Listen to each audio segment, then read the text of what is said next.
Okay, tonight is the 31st of July, and we come to Majjhima Nikāya, Sutta 29, Mahasaropama Sutta, the greater discourse on the simile of the Heartwood. Thus have I heard. On one occasion, the Blessed One was living at Rajagaha on the mountain Vulture Peak. It was soon after Devadatta had left. There, referring to Devadatta, the Blessed One addressed the monks thus: Monks, here some clansman goes forth out of faith from the home life into homelessness. Considering I am a victim of birth, aging and death, of sorrow, lamentation, pain, grief and despair. I am a victim of suffering, a prey to suffering. Surely an ending of this whole mass of suffering can be known. When he has gone forth thus, he acquires gain, honor and renown.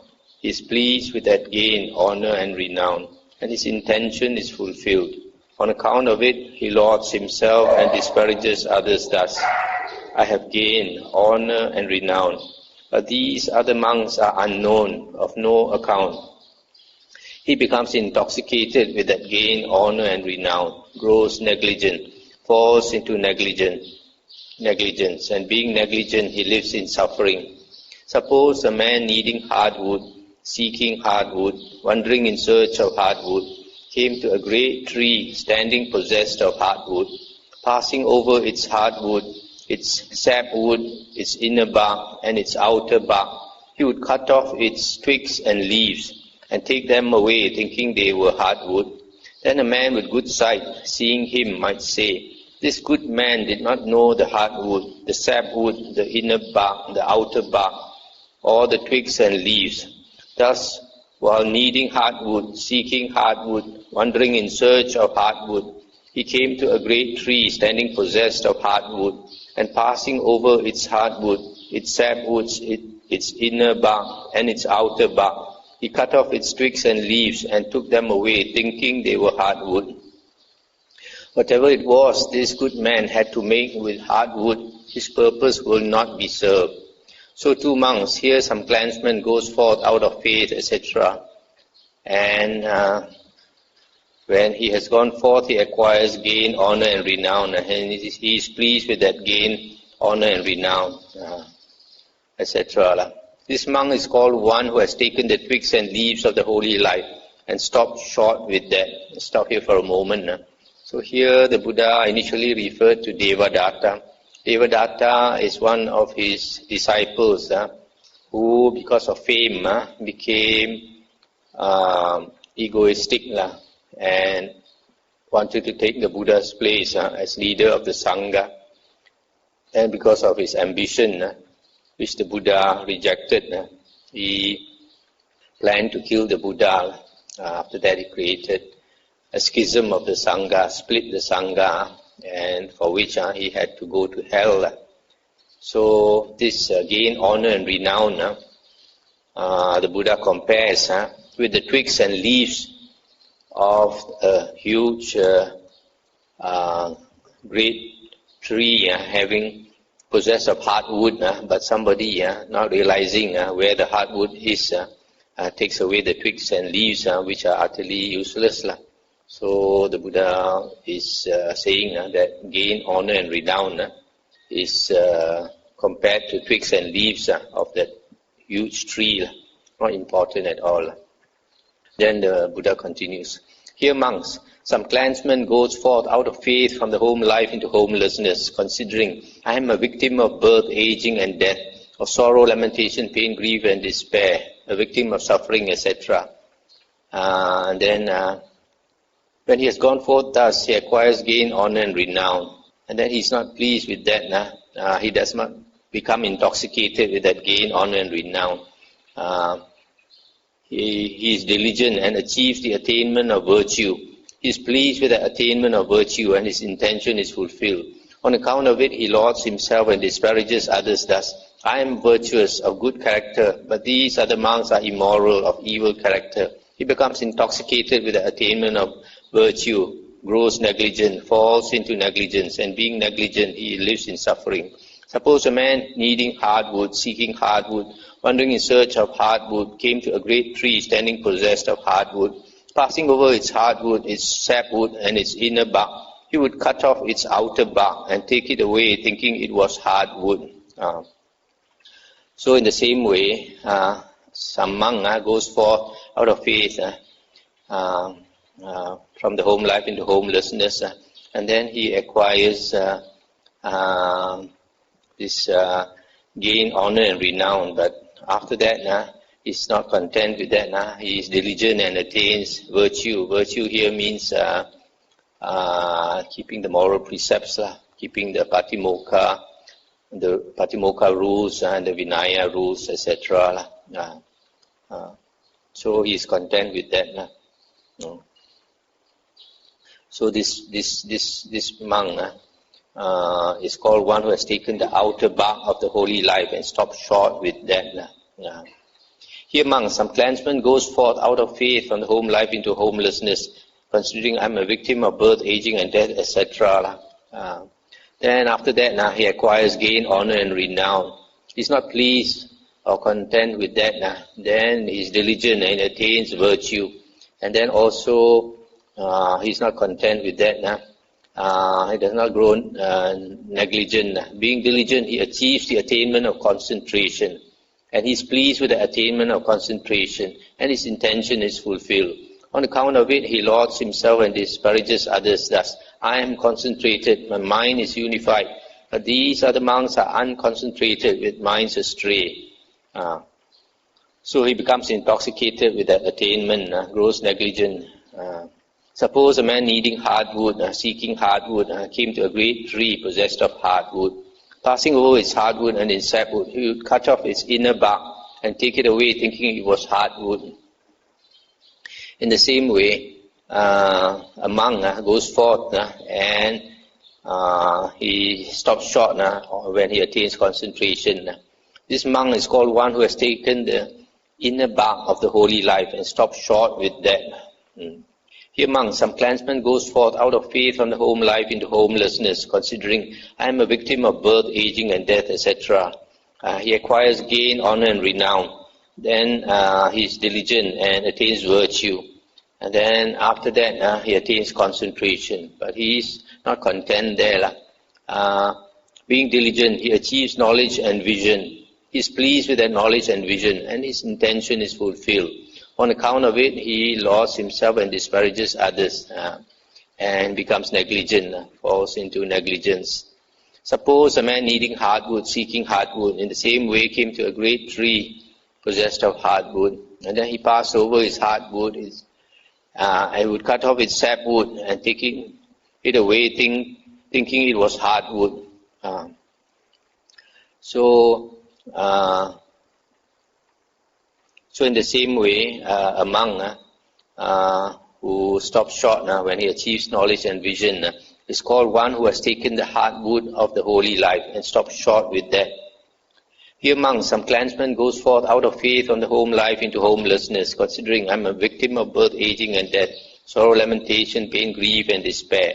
I am a victim of suffering, a prey to suffering. Surely an ending of this whole mass of suffering can be known. When he has gone forth thus, he acquires gain, honor and renown. He is not pleased with that gain, honor and renown, and his intention is not fulfilled. And when he is diligent, he attains the attainment of virtue. He is pleased with the attainment of virtue, but his intention is not fulfilled. Then he is diligent and he achieves the attainment of concentration. He is pleased with the attainment of concentration, but his intention is not fulfilled. And then he is diligent and achieves knowledge and vision. He is pleased with that knowledge and vision, but his intention is not fulfilled. He does not, on account of it, laud himself and disparage others. He does not become intoxicated with that knowledge and vision. He does not grow negligent and fall into negligence. Being diligent, he attains perpetual liberation, and it's impossible for that monk to fall away from that perpetual deliverance. Suppose a man needing hardwood, seeking hardwood, wandering in search of hardwood, came to a great tree standing possessed of hardwood, and cutting off only its hardwood, he would take it away, knowing it was hardwood.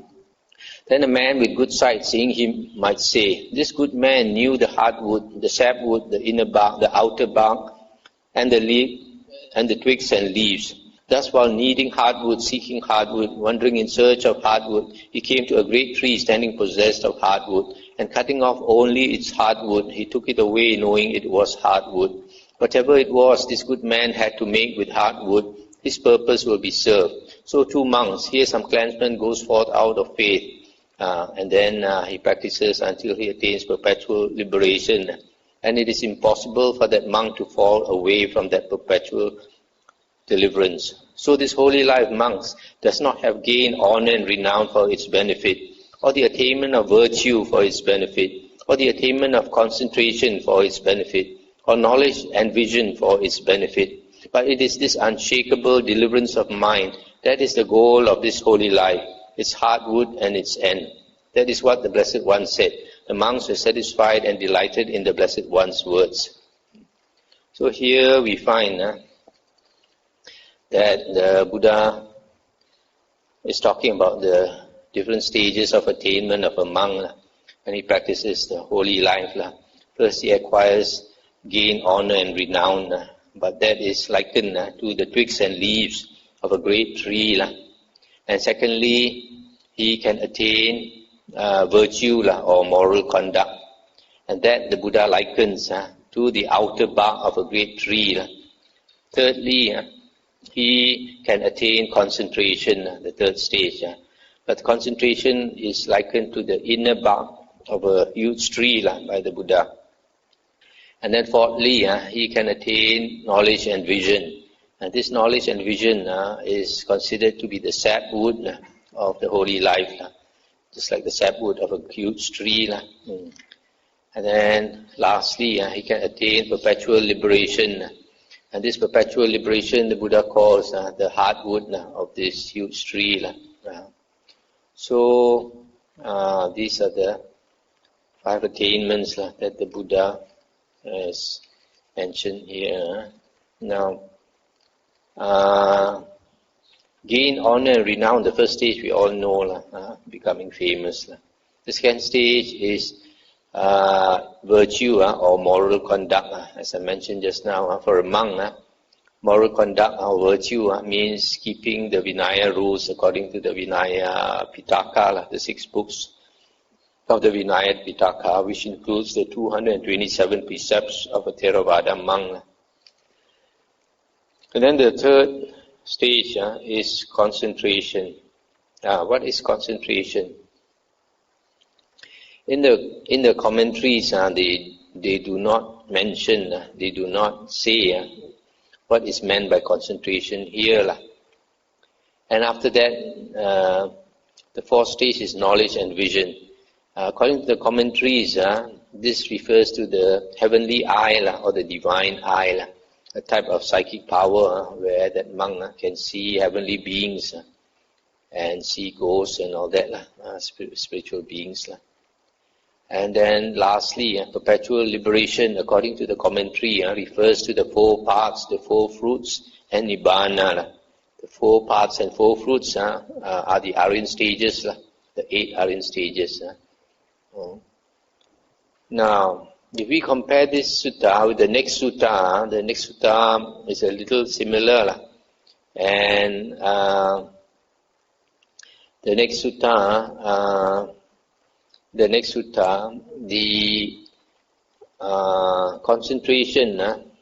concentration is does not refer to the jhanas. Does not refer to the jhanas. It refers to concentration short of the jhanas. And then knowledge and vision, according to the next sutta, refers to insight without jhana. Having some insight without jhana, just like vipassana insight, what is practiced by people doing the vipassana meditation, either the Mahasi method or the Goenka method. In the next sutta is talking about this. And then the third stage in the next sutta are the jhanas and the arupas or the arupa jhanas, culminating in arahanthood. This we can see later. But if we compare this to other suttas in the Nikāyas, then it is possible to say that concentration here may refer to the jhanas. And knowledge and vision refers to the 4 paths and the 3 fruits, short of arahanthood. And perpetual liberation, the heartwood of the holy life, refers to arahanthood. Because arahanthood is the unshakable liberation of mind that is mentioned in this last paragraph. So whatever it is, this sutta is saying basically that we should not be content among practicing the holy life, should not be content and rest at the various stages along the way, but to aim for the highest, which is perpetual liberation of the mind, arahanthood. Okay, come to the next sutta. Sutta number 30, Culasaropama Sutta, the shorter discourse on the simile of the heartwood. Thus have I heard. On one occasion, the Blessed One was living at Savatthi in Jeta's Grove, Anathapindika's park. Now the Brahmin, Pingala Kocha, went to the Blessed One and exchanged greetings with him. When this courteous and amiable talk was finished, he sat down at one side and said to the Blessed One, Master Gotama, there are these recluses and Brahmins, each the head of an order, the head of a group, the teacher of a group, a well-known and famous founder of a sect, regarded by many as a saint, that is, Purana Kassapa, Makali Gosala, Ajita Kesa Kambalin, Pakuda Kachayana, Sanjaya Belati Putta, and Niganta Nataputta. Have they all had direct knowledge as they claim, or have none of them had direct knowledge, or have some of them had direct knowledge and some not? And the Buddha said, Enough, Brahmin, let this be. Have they all had direct knowledge as they claim, or have none of them had direct knowledge, or have some of them had direct knowledge and some not? I shall teach you the Dhamma, Brahmin. Listen and attend closely to what I shall say. Yes, sir, the Brahmin Pingala Kocha replied. Stop here for a moment. So this 6 famous external sect teachers, they were teaching before the Buddha was enlightened. And after the Buddha was enlightened, then the Buddha claimed to be enlightened. But all these 6, according to here, they also claim to be enlightened, having direct knowledge. All the 6 of them claim to have direct knowledge according to what this Brahmin says. So he wants to know, this Brahmin wants to know actually whether they are enlightened or not. And the Buddha said, enough, don't talk about them. I'll teach you the Dhamma. The Blessed One said, suppose Brahmin, a man needing hardwood, seeking hardwood, wandering in search of hardwood, came to a great tree standing possessed of hardwood. Passing over its hardwood, its sapwood, its inner bark and outer bark, he would cut off its twigs and leaves and take them away, thinking they were hardwood. Then the man with good sight, seeing him, might say, this good man did not know the hardwood, the sapwood, the inner wood, the outer bark, the inner bark, the outer bark, all the twigs and leaves. Thus, while needing hardwood, seeking hardwood, wandering in search of hardwood, he came to a great tree standing possessed of hardwood, and passing over its hardwood, its sapwood, its inner bark and outer bark, he cut off its twigs and leaves and took them away, thinking they were hardwood. Whatever it was this good man had to make with hardwood, his purpose will not be served. Suppose a man needing hardwood, seeking hardwood, wandering in search of hardwood, came to a great tree standing possessed of hardwood. Passing over its hardwood, its sapwood and inner bark, he would cut off its outer bark and take it away, thinking it was hardwood. Then a man with good sight, seeing him, might say, this good man did not know the hardwood, etc. Thus, while needing hardwood, he cut off its outer bark and took it away, thinking it was hardwood. Whatever it was this good man had to make with hardwood, his purpose will not be served. Suppose, the third case, suppose a man needing hardwood, seeking hardwood, wandering in search of hardwood, came to a great tree standing possessed of hardwood. Passing over its hardwood and its sapwood, he would cut off its inner bark and take it away, thinking it was hardwood. This is the third case. Then the fourth one, suppose a man needing hardwood, seeking hardwood, wandering in search of hardwood, came to a great tree standing possessed of hardwood. Passing over its hardwood, he would cut off its sapwood and take it away, thinking it was hardwood. Then the fifth one. Suppose a man needing hardwood, seeking hardwood, wandering in search of hardwood, came to a great tree, standing possessed of hardwood. Cutting off only its hardwood, he would take it away, knowing it was hardwood. Then a man with good sight, seeing him, might say, this good man knew the hardwood, the sapwood, the inner bark, the outer bark, and the twigs and leaves. Thus, while needing hardwood, seeking hardwood, wandering in search of hardwood, he came to a great tree standing possessed of hardwood, and cutting off only its hardwood, he took it away, knowing it was hardwood. Whatever it was this good man had to make with hardwood, his purpose will be served. So let's stop here for a moment. So here the Buddha is talking about 5 cases, 5 different men. They, 4 of them don't understand where is the most valuable part of the tree, the hardwood. The first one, he only cut off the twigs and leaves, and I thought that was the most valuable part. The second one cut off the outer bark. The third one cut off the inner bark. The fourth, the sapwood, and the fifth understood, took only the hardwood. So too Brahmin, here some clansman goes forth out of faith from the home life into homelessness, considering I am a victim of birth, aging and death, of sorrow, lamentation, pain, grief and despair. I am a victim of suffering, a prey to suffering. Surely an ending of this whole mass of suffering can be known.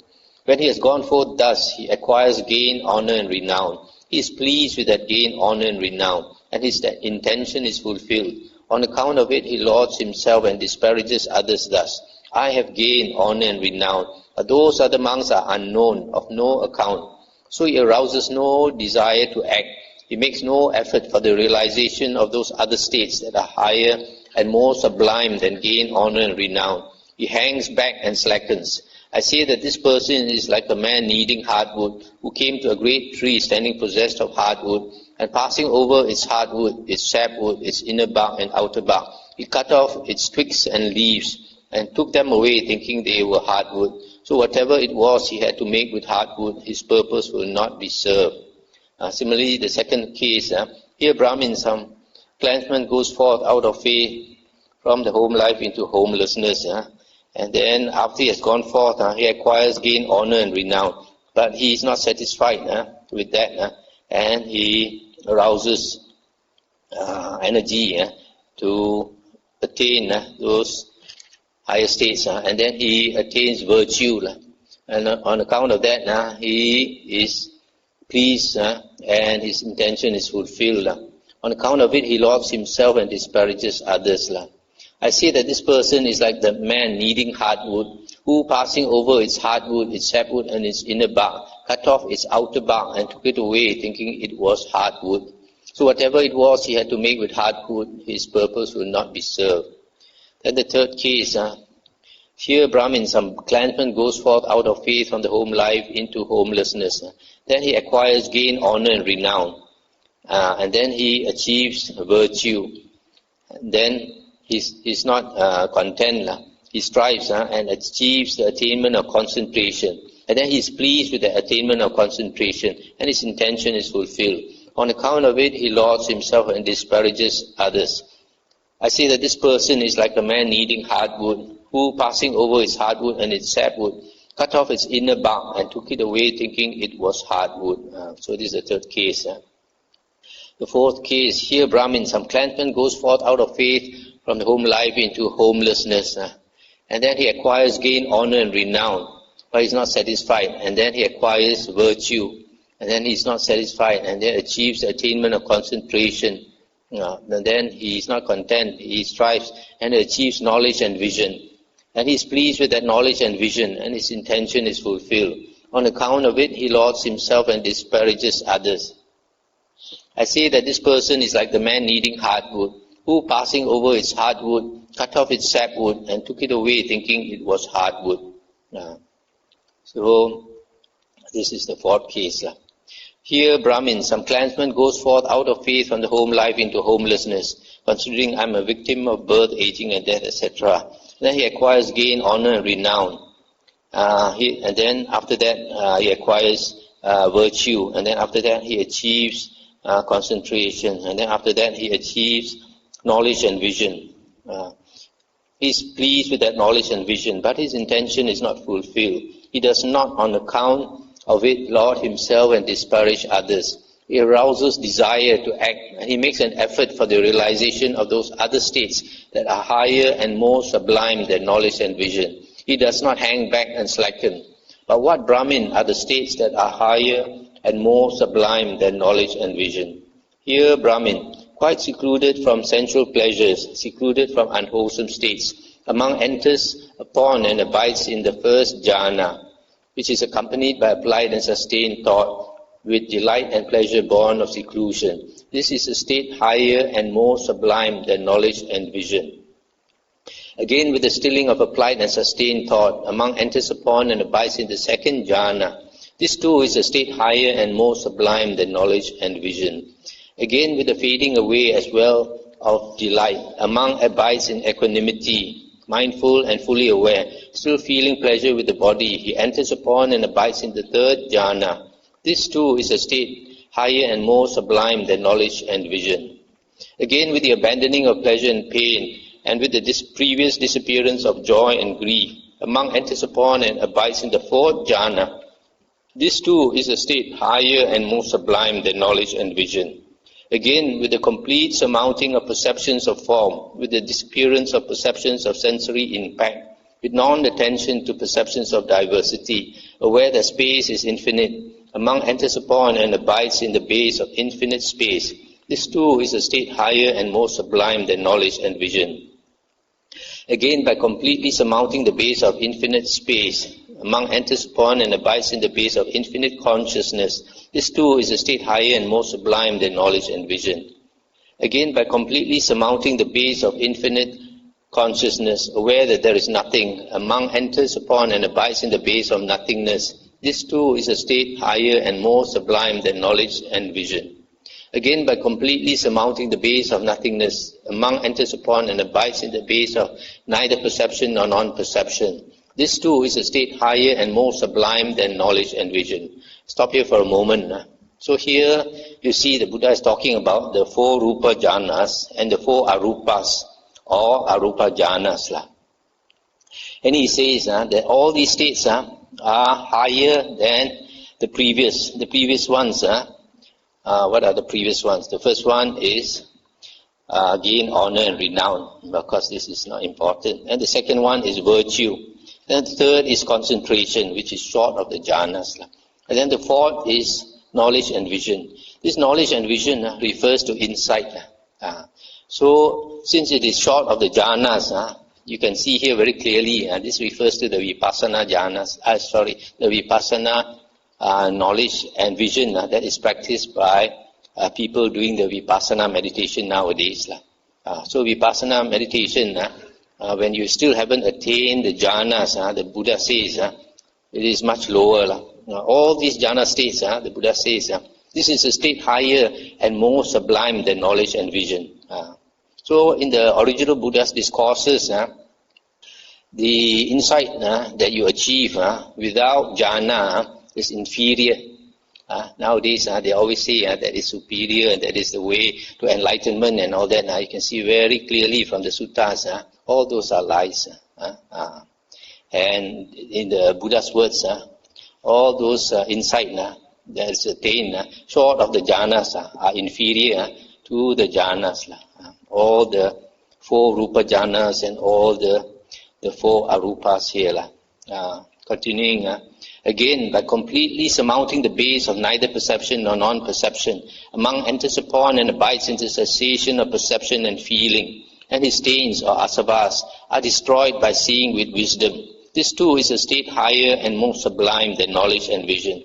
These are the states that are higher and more sublime than knowledge and vision. I say that this person, Brahmin, is like a man needing hardwood, seeking hardwood, wandering in search of hardwood, who came to a great tree standing possessed of hardwood, and cutting off its hardwood, took it away knowing it was hardwood. And so whatever it was he had to make with hardwood, his purpose will have been served. So this holy life, Brahmin, does not have gain, honor and renown for its benefit, or the attainment of virtue for its benefit, or the attainment of concentration for its benefit. or knowledge and vision for its benefit. But it is this unshakable deliverance of mind that is the goal of this holy life, its heartwood and its end.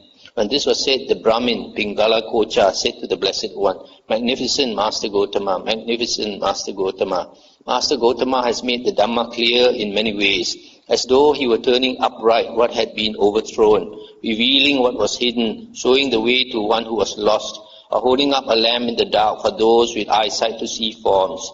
I go to the Master Gotama for refuge, and to the Dhamma, and to the Sangha of monks. From today, let Master Gotama remember me as a lay follower who has gone to him for refuge for life."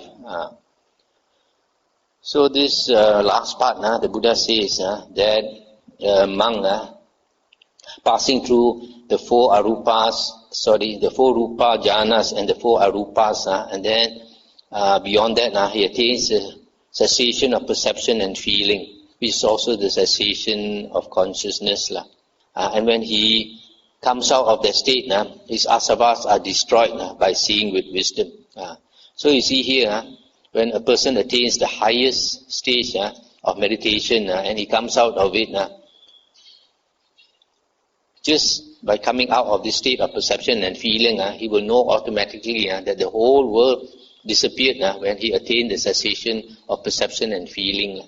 So he will know that the whole world is only mind-made. So he can see so clearly, so he attains liberation. This contradicts what some people say is that concentration, there is no wisdom in concentration. But these states of concentration, you can see from this sutta, are higher and more sublime than knowledge and vision attained without the jhanas. So this is one of the very revealing suttas that people who don't teach the truth are scared of.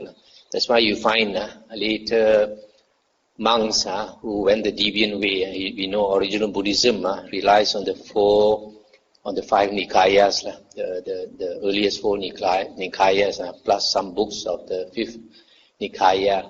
And later Buddhism went into Mahayana and Hinayana. And both these schools, Mahayana and Hinayana, they are scared of the suttas.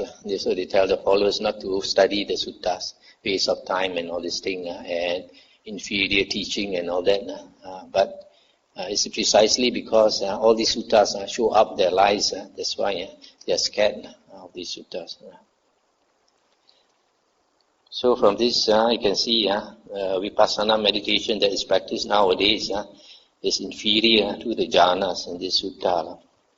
Also from the suttas, other suttas, we know that to attain anagamin, the third fruit, and arahanthood, the fourth fruit, 4 jhanas are necessary.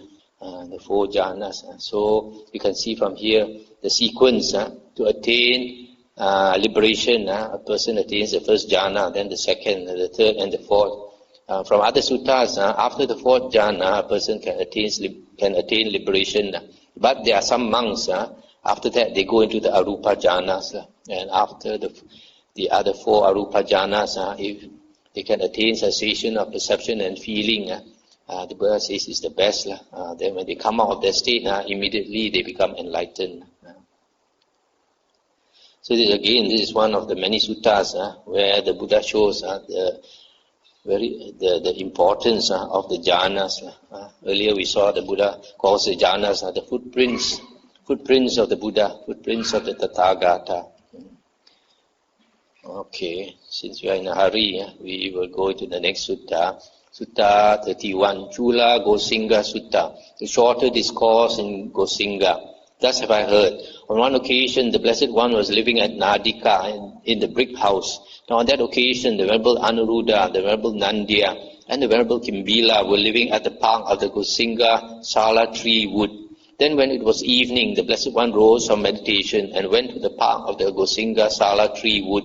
The park keeper saw the Blessed One coming in the distance and told him, "Do not enter this park, recluse. There are 3 clansmen here seeking their own good. Do not disturb them." The Venerable Anuruddha heard the park keeper speaking to the Blessed One and told him, "Friend park keeper, do not keep the Blessed One out. It is our teacher, the Blessed One, who has come. Then the Venerable Anuruddha went to the Venerable Nandya and the Venerable Kimbila and said, "Come out, Venerable Sirs, come out. Our teacher, the Blessed One, has come." Then all three went to meet the Blessed One. One took his bowl and outer robe, one prepared a seat, and one set out water for washing the feet. The Blessed One sat down on the seat made ready and washed his feet. Then those three Venerable Ones paid homage to the Blessed One and sat down at one side. When they were seated, the Blessed One said to them, "I hope you are all keeping well, Anuruddhas. I hope you are all comfortable. I hope you are not having any trouble getting alms food." "We are keeping well, Blessed One. We are comfortable, and we are not having any trouble getting alms food." Stop here for a moment. Blessed One is a translation for Bhagawa, one of the names of the Buddha, Bhagawa. And you see here, when monks who are disciplined, when the teacher comes, or when the senior monk comes, one takes his bowl and outer robe, and one prepares a seat for him. One sets out water to wash the feet. Then the Buddha asked them whether they are well and getting enough food, and they said they are getting enough food. And the Buddha said, "I hope, Anuruddha, that you are all living in concord with mutual appreciation, without disputing, blending like milk and water, viewing each other with kindly eyes." "Surely, Venerable Sir, we are living in concord with mutual appreciation, without disputing, blending like milk and water, viewing each other with kindly eyes." "But Anuruddha, how do you live thus?" "Venerable Sir, as to that, I think thus. It is a gain for me, it is a great gain for me that I am living with such companions in the holy life. I maintain bodily acts of loving kindness towards these Venerable Ones, both openly and privately. I maintain verbal acts of loving kindness towards them, both openly and privately. I maintain mental acts of loving kindness towards them, both openly and privately. I consider, why should I not set aside what I wish to do and do what these Venerable Ones wish to do? Then I set aside what I wish to do and do what these Venerable Ones wish to do. We are different in body, Venerable Sir, but one in mind." The Venerable Nandya and the Venerable Kimbila each spoke likewise, adding, "That is how, Venerable Sir, we are living in concord with mutual appreciation, without disputing, blending like milk and water, viewing each other with kindly eyes." Stop here for a moment. So here is another important passage where the Buddha asked them whether they are living in harmony, in concord, and they said they are. Then the Buddha asked them, how do you live in harmony? And they mentioned a few things. One, he considers it is a great gain for me that I am living with such companions in the holy life. In other words, firstly, if you are living with good companions, then you should appreciate, you should know that you are living with such good companions and value it. Secondly, they maintain acts of loving kindness through the three karmas, through the body, speech and mind, having loving kindness, metta towards each other. So this loving kindness, you don't only practice it in the mind, have to show it through your body language. Like sometimes you pat somebody on the back or something. And then speech, you show your metta through kind words, not angry words. And then third, through mental acts of loving kindness, always think good thoughts towards others. And then lastly, he said, why should I not set aside what I wish to do and do what these Venerable Ones wish to do? Instead of always wanting to have it your way, if you appreciate those your companions who are with you, then you set aside your own ideas and do what others want to do, or do at least what the majority wants to do, or do what the teacher wants to do. So a lot of conflict arise, not only in monasteries but even at home, because you don't practice these things. Firstly, whether you are in a monastery or at home, you should appreciate those people you stay with. Firstly, especially like in a family, if you have a spouse, then when you married the spouse, it was because you had a great appreciation for that spouse. But after many years of marriage, some people, they forget. They don't appreciate. They don't think like this. It is a gain for me, a great gain for me that I am living with such a companion. So sometimes I've seen with my own eyes that when a couple, when they are young, because of the physical attraction, they have a lot of love. But later, when they are old, in their 60s, some of them, then they start to have a lot of friction. I've even seen some couples at the time when they need each other most, 60, 70, one cannot stand the other anymore and goes off. Partly because sometimes one of them, especially the woman, they tolerate the husband because of the children. The children are young, so they tolerate the husband, and the husband's ego is so big. I tolerate many years, but when they are in the 60s, then the wife doesn't need the husband anymore, and the children normally they will go towards the mother, and then at that time, if the man still has a big fat ego, then the wife will just back up and go off, and the children will follow the wife, and then the man is left all alone. I've seen this a few times. So you have to be careful to even at home to practice, like monks say, to appreciate your companion and to show loving kindness through body, speech, and mind, and then not always want to have your way. Here he says, I should set aside what I wish to do and do what the others want to do. So don't always have things your way. Be considerate. In a monastery also, sometimes a lot of friction arises because some people, their ego very fat, and then speak very loudly instead of speaking gently. You just have to open your eyes and open your ears. There are some people very obvious to everybody, speak very loudly, very inconsiderate and all these things. So this is the way in our website now we have put when you come to the monastery, harmony is very important. 1 or 2 years ago, during the Vasa, we had quite a number of ladies here, and they started to quarrel with each other, and even nearly came to blows. So we know who are the people who like to quarrel. After that, we don't allow them to come anymore. So in the same way, if you come to a monastery, you create problems. Next time, we know you won't get a chance to come here again. So this is the way to practice loving kindness to the body, speech, and mind, and then to appreciate the companions who are with you, and don't be always wanting to do things your way.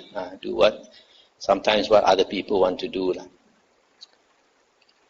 And the Buddha said, good, Anuruddha, I hope you all abide diligent, ardent, and resolute. Surely, Venerable Sir, we abide diligent, ardent, and resolute. But Anuruddha, how do you abide thus? Venerable Sir, as to that, whichever of us returns first from the village with alms food, prepares the seats, sets out the water for drinking and for washing, and puts the refuse bucket in its place. Whichever of us returns last, eats any food left over, if he wishes. Otherwise he throws it away where there is no greenery, or drops it into water where there is no life. He puts away the seeds and the water for drinking and for washing. He puts away the refuse bucket after washing it, and he sweeps out the refectory. Whoever notices that the pots of water for drinking, washing, or the latrine are low and empty, takes care of them. If they are too heavy for him, he calls someone else by a signal of the hand, and they move it by joining hands. But because of this, they do not break out into speech. But every 5 days we sit together all night discussing the Dhamma. That is how we abide diligent, ardent, and resolute. I'll stop here for a moment. So the Buddha is asking them, are they diligent? And they say yes. And the Buddha asks them to explain how they abide diligent, and then they say when in the morning they go for Pindapata, and then they come back, whoever comes back first will prepare the seats for everybody else, set out the water for drinking and for washing the feet, and put the refuse bucket in place, and then of course he will eat his food, and if there's leftover, sometimes the monk will leave the leftover there, then whoever comes back later, if he wants, he can take the leftover food, otherwise he throws it away, but here it mentions he throws it where there is no greenery, or drops it into water where there is no light. Why? Because in the monk's precepts, it is stated that we should not throw food over plants and all that, because plants are the abodes of unseen beings, fairies reside in plants. So if you throw oily food on the plant, they get annoyed, dirtying their home. And then also if there's some water, pond or something with some life form, if you throw too oily food into the water, some of the life there, the fish or what, may die. But if they don't die, it's okay. But if they might die, then you should not. So whoever eats last, he puts away the seeds for drinking and for washing. Put away the refuse bucket, sweep out the eating place. And anytime they see when the water for drinking or washing is not enough, or the toilet, then they will fill it up. If it's too heavy, you signal somebody else to help, but they don't talk. They only talk once in 5 days, when they sit down at night discussing the Dhamma the whole night. So you see these monks, they don't have the sloth and topper, they can discuss Dhamma the whole night. So when we stay together in the monastery also, we try to practice this, because there are certain things, you walk around, you see if the rubbish bin is full or something, you can take it out, tie it up, put it one side, so that when it's time for throwing, somebody will throw it, then put the new this dustbin plastic bag, and then sometimes you see the towel falls down, you put it back in its place. Whatever needs to be done. Sometimes the toilet doesn't have toilet paper, should go and change. Put the new toilet paper in there. If there's no soap, you put. If you don't have soap or detergent or anything, you tell me. Then you take it from the store and put it in the proper place.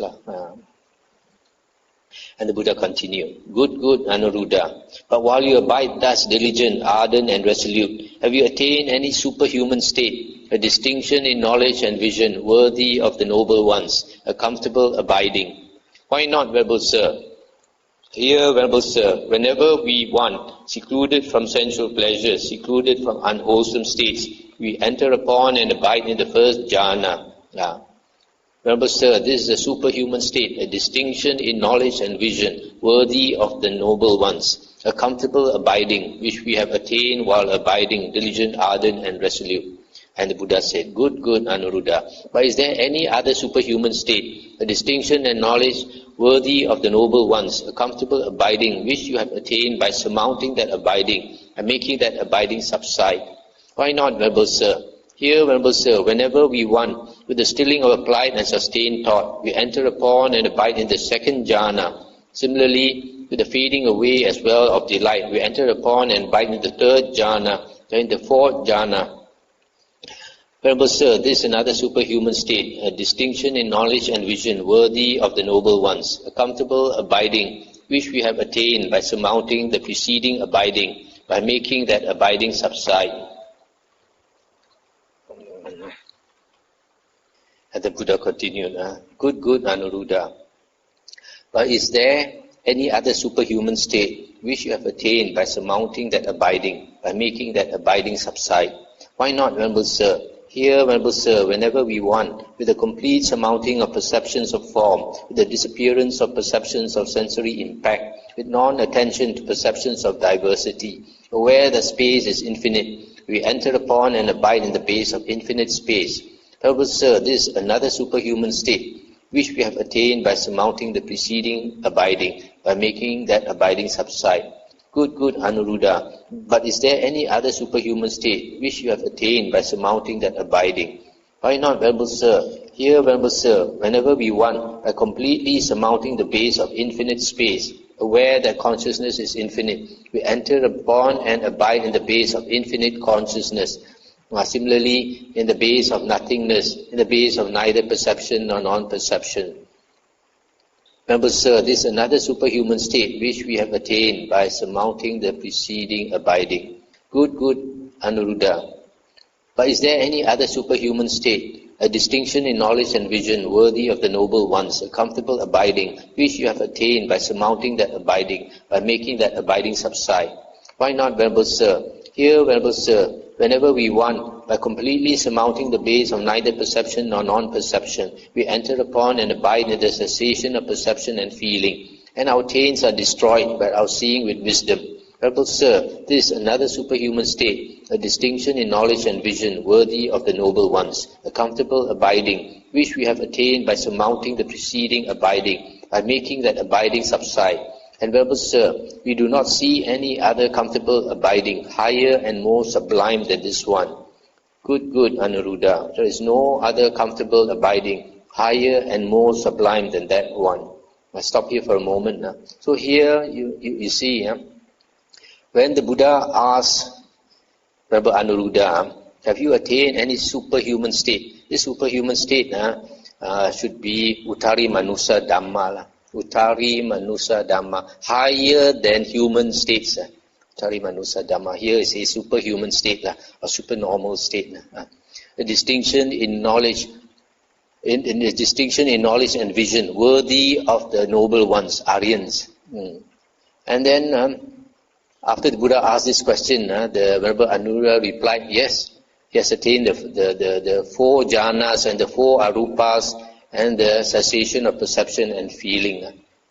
You see here, they never talk about the jhanas mentioned in Vipassana meditation. Vipassana meditation always talk about the jhanas, the 16 jhanas and all that. You find never mentioned. The Buddha always talks about Aryan stages in terms of the jhanas. The four jhanas, the four arupas, and cessation of perception and feeling. Which leads to arahanthood. When a person attains that cessation of perception and feeling and comes out of it, his taints are destroyed by seeing with wisdom, attaining arahanthood. And then there's no higher state than that.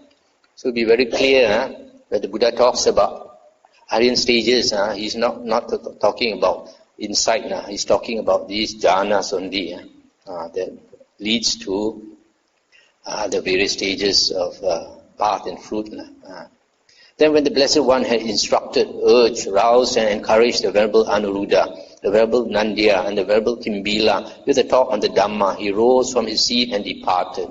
After they had accompanied the Blessed One a little way and turned back again, the Venerable Nandya and the Venerable Kimbila asked the Venerable Anuruddha, have we ever reported to the Venerable Anuruddha that we have obtained those abidings and attainments that the Venerable Anuruddha in the Blessed One's presence ascribed to us up to the destruction of the taints? And he said, the Venerable Ones have never reported to me that they have obtained those abidings and attainments. Yet, by encompassing the Venerable One's minds with my own mind, I know that they have obtained those abidings and attainments. And deities have also reported to me, these Venerable Ones have obtained those abidings and attainments. Then I declared it when directly questioned by the Blessed One. I'll stop here for a moment. So just now Venerable Anuruddha answered on behalf of the other two that all of them have attained all these jhanas and liberation, final liberation. So they said, how come we have never told you that we have attained all these states? How come you know? Then Venerable Anuruddha said, by reading your mind. And the other way is these devas or devis have told him. Then the spirit Diga Parajana went to the Blessed One. After paying homage to the Blessed One, this spirit must be a deva.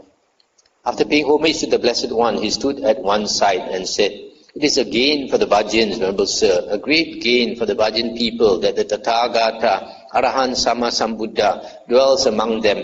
and that these three clansmen, the Venerable Anuruddha, Venerable Nandya, and Venerable Kimbila, on hearing the exclamation of the spirit Diga Parajana, the earth gods exclaim, "It is a gain for the Vajjans, a great gain for the Vajjan people, that the Tathagata, Arahant, Sammasambuddha dwells among them."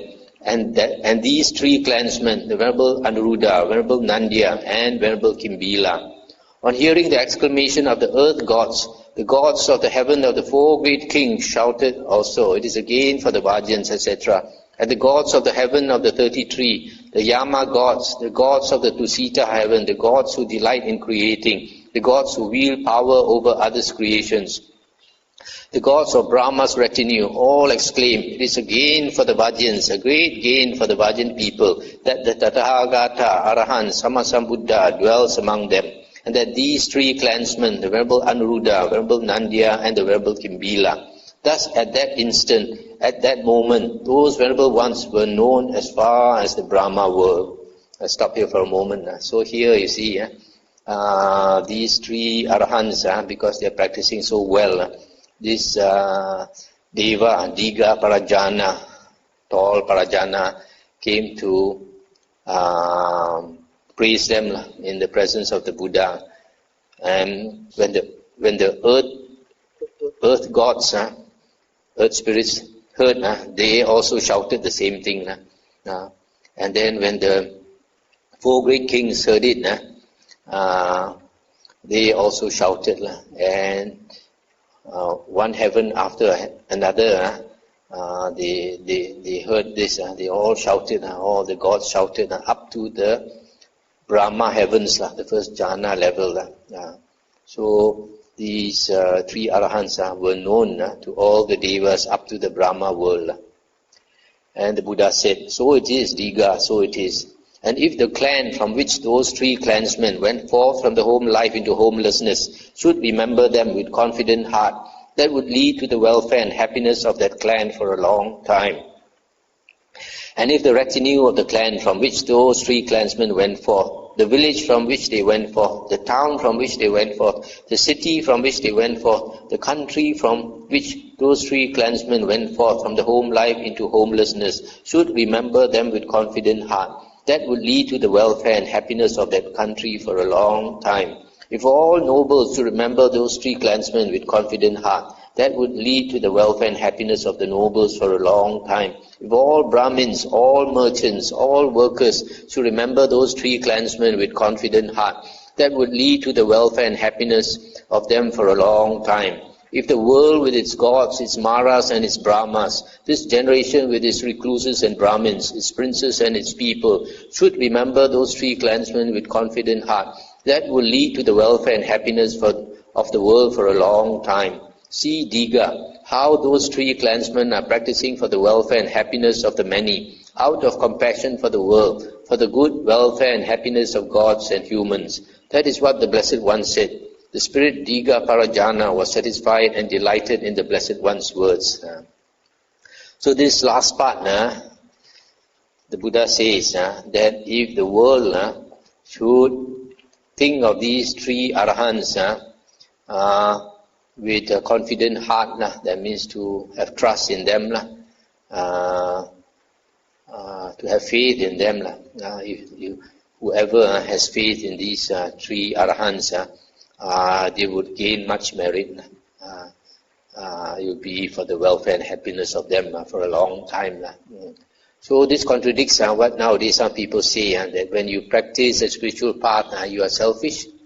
You never benefit anybody, you only benefit yourself. But here you see, when a person practices well, everybody is happy that they are practicing well, because when a person practices a spiritual path, firstly you keep sila, which means you to harm nobody.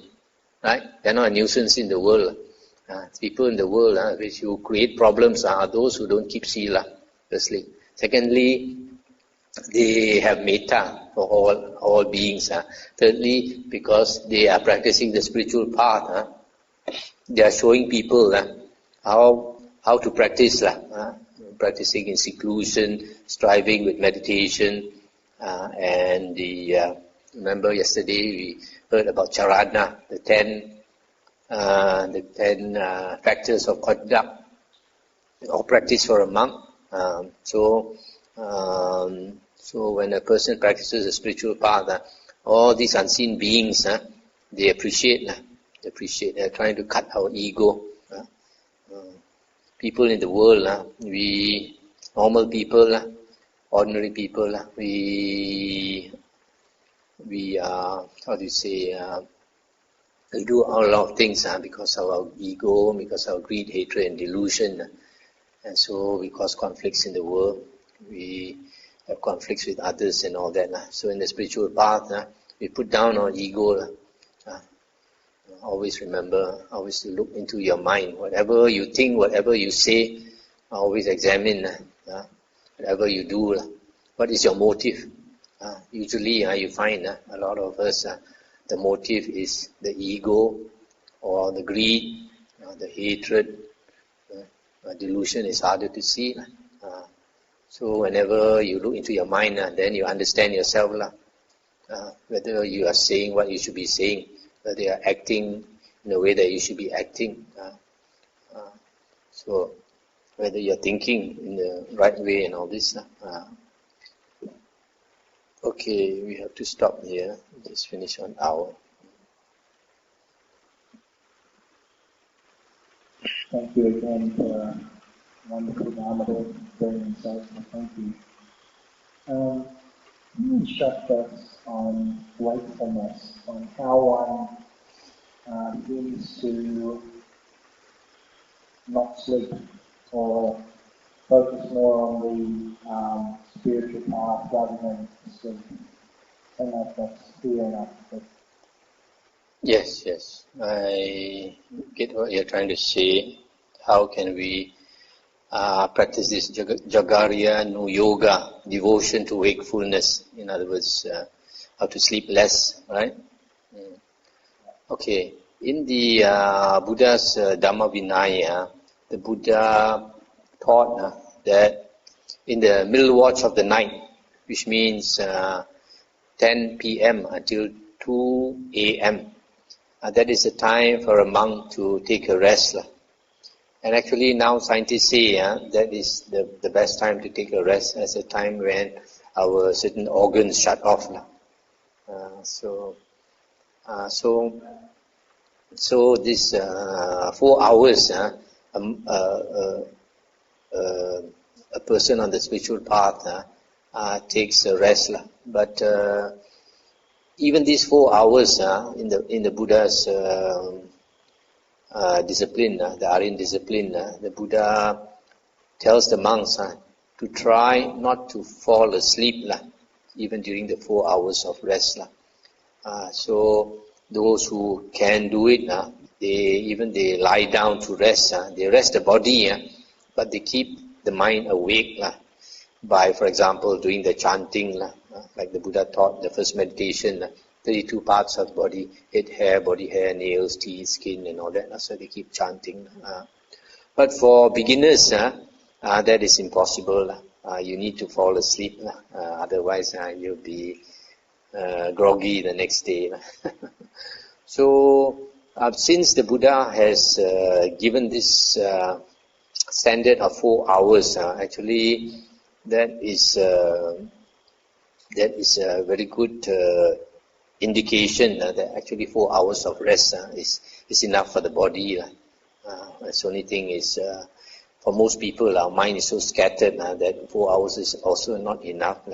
But if you really are keen to make quick progress, then you try to put on the timer, either on the alarm clock or use your handphone to time it so that after 4 hours of sleep, you get up.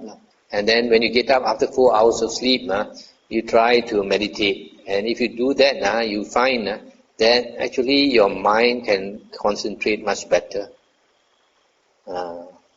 So if you try to sit up and meditate as long as you can, probably you won't last beyond half an hour or 1 hour.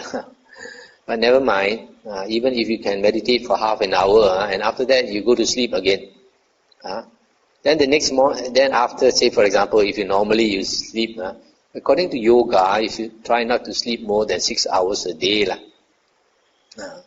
Actually, if you are practicing well, reasonably well, 5 hours also might be enough.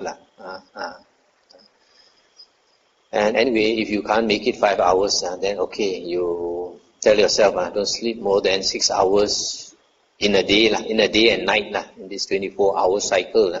Try not to sleep more than 6 hours. So, okay, if you think you are going to need to rest for a short while in the afternoon, then you say for example, you're going to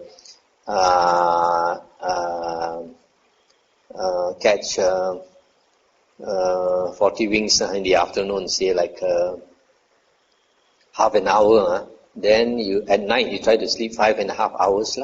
5.5 hours. So first you sleep 4 hours. You sleep 4 hours, then you get up, meditate, say half an hour or 1 hour. Then after that, how much time you have left?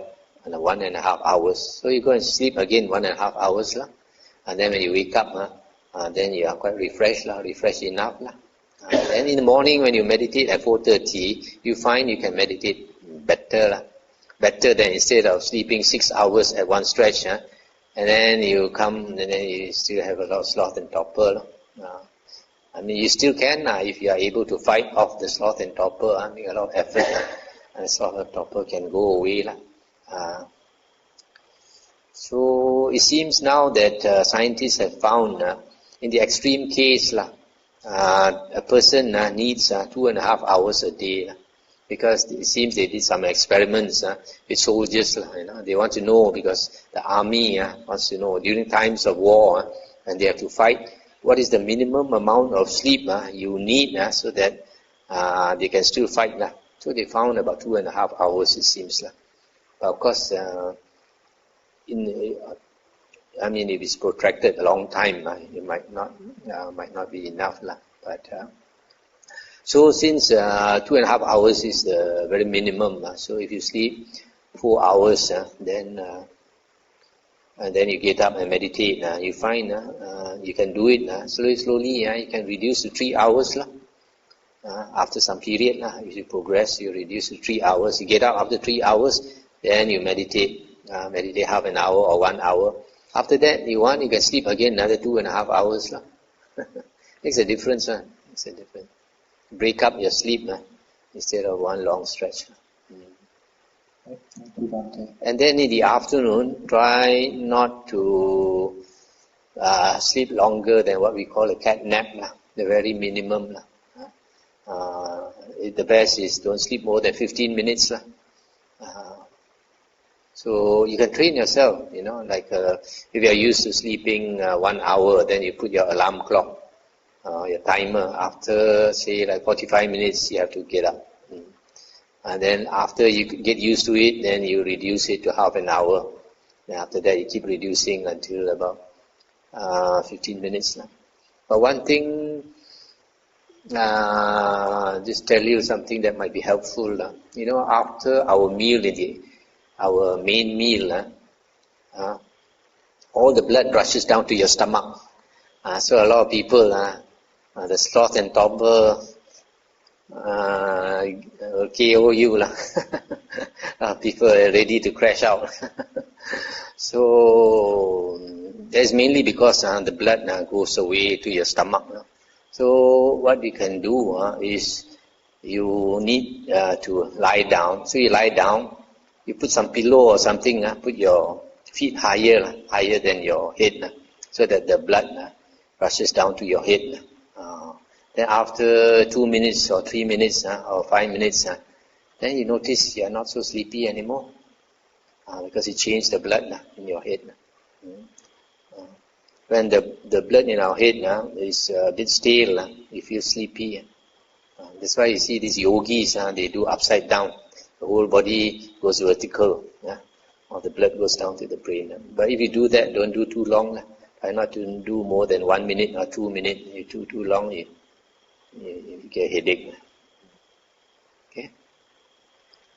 And taking put back to the how come that practice to recognize the blessed one? Because obviously he had not seen the Buddha before.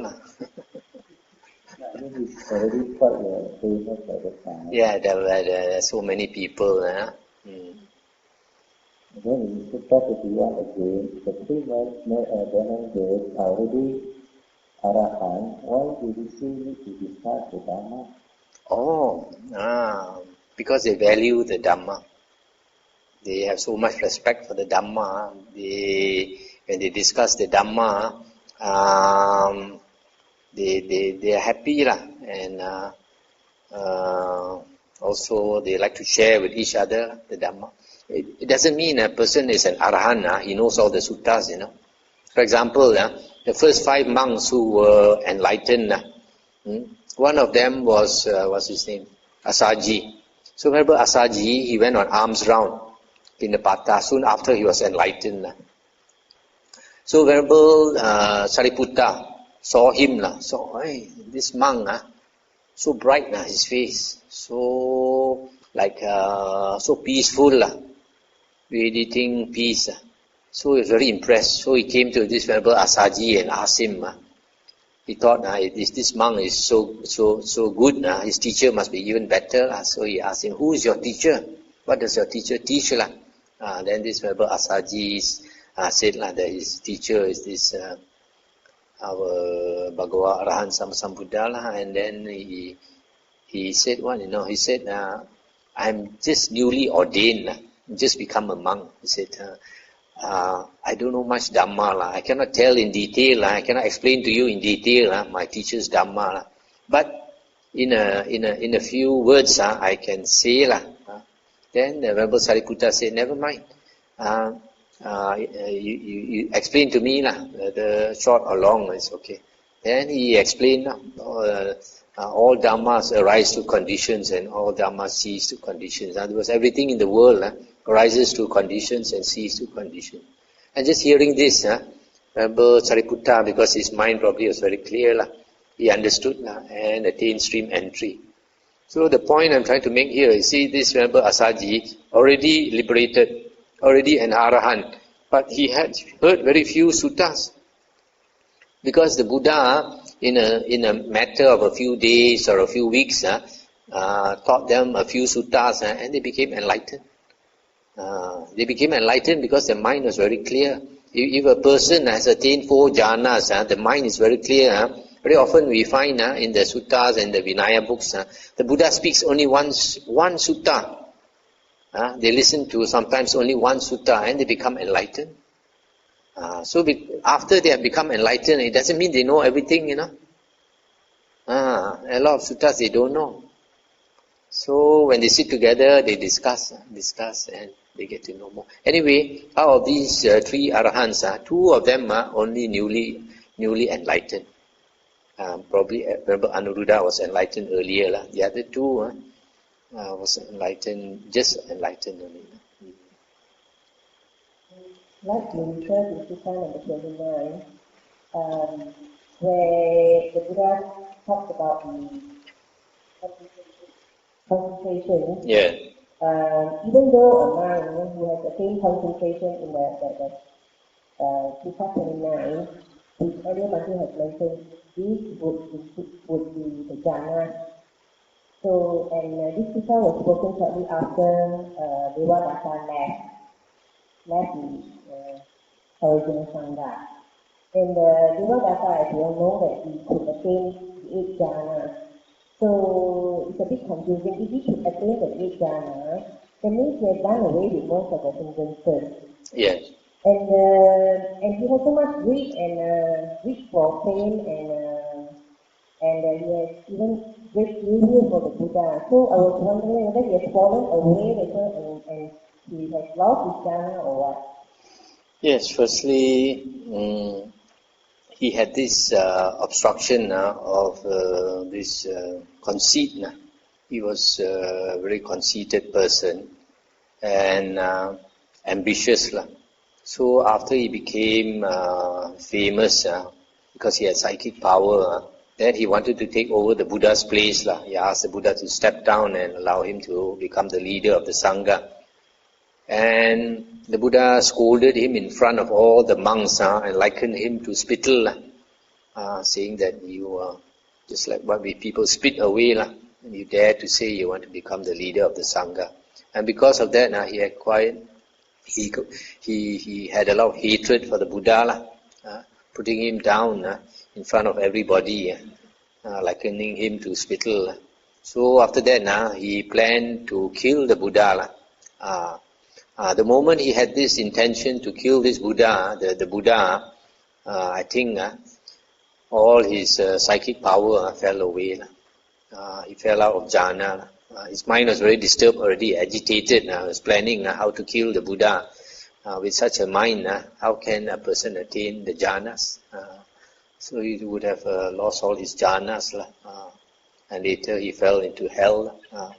So you see, when the Buddha says that when a person attains jhana, the hindrances fall off, sensual desire, ill will, sloth and torpor, restlessness and worry and doubt fall away. But that is generally true for most people. But in the case of Devadatta, because of his ego, because of the mana, conceit, he had this ill will for the Buddha. Once the ill will came to the point where he wanted to kill the Buddha, the ill will was very strong. So that is a hindrance. So he must have fallen out of jhana and lost all his psychic power. That's why. But anyway, he is the only one that having attained psychic power went off the deviant way.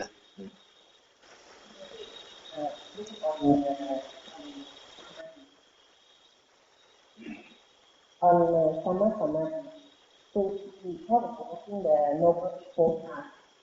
So here is a very good example.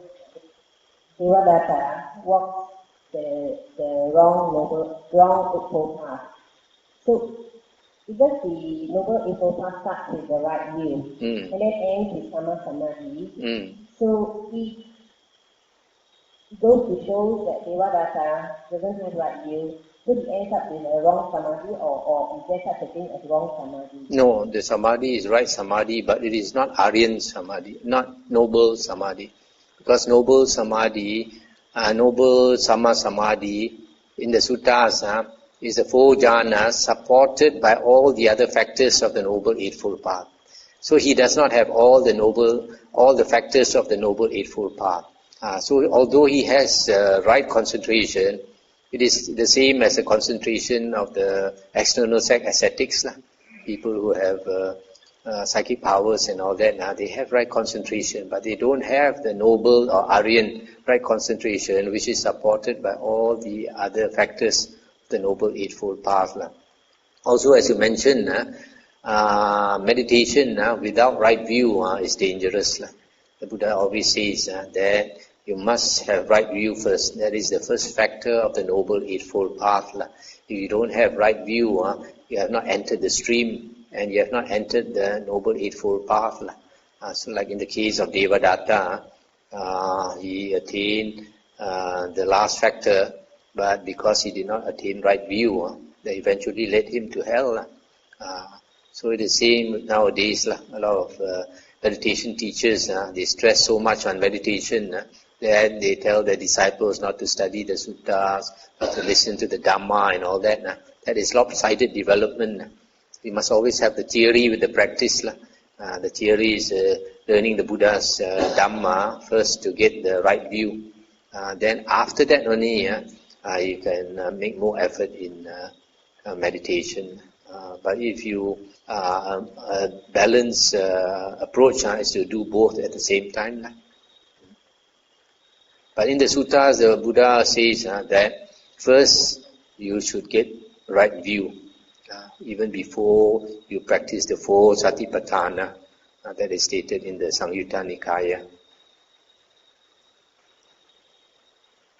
Last one, Bhante.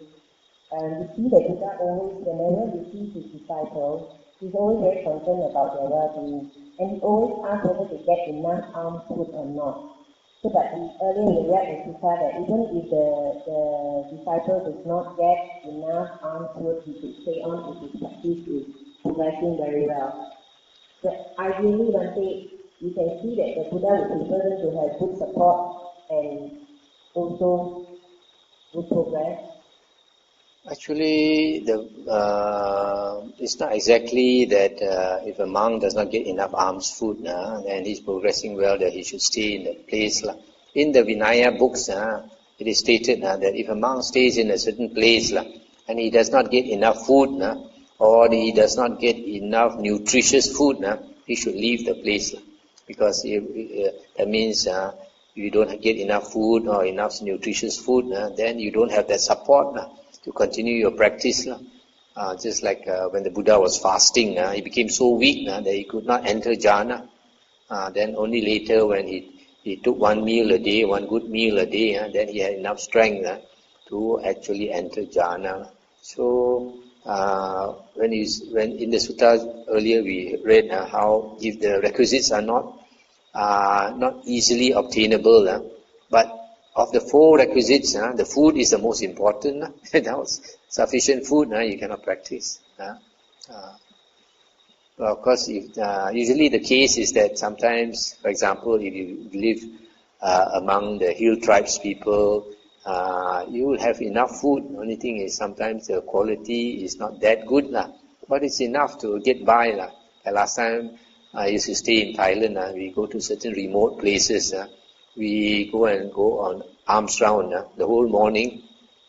We only get white rice and one hard-boiled egg or something. But that is enough to last you 24 hours if you eat enough rice. Or sometimes you get a lot of white rice and one small fried fish. That is enough to at least last you because there's some protein. It can last you 24 hours a day. But if you are a vegetarian and you don't want to eat that fish, you won't survive. I've known monks who try to beg for their food and stubborn want to hold on to the vegetarian diet. They become so weak that they get sick. If a mosquito bites you, you're not strong enough. Your resistance is not strong. Your immune system is not strong enough. You very easily succumb to various types of sickness. You won't be able to survive long in the forest. That's why the Buddha had the wisdom to instruct the monks, don't choose your food. Just eat what is given to you. And monks who practice the vegetarian food are actually Devadatta's followers, not the Buddha's followers.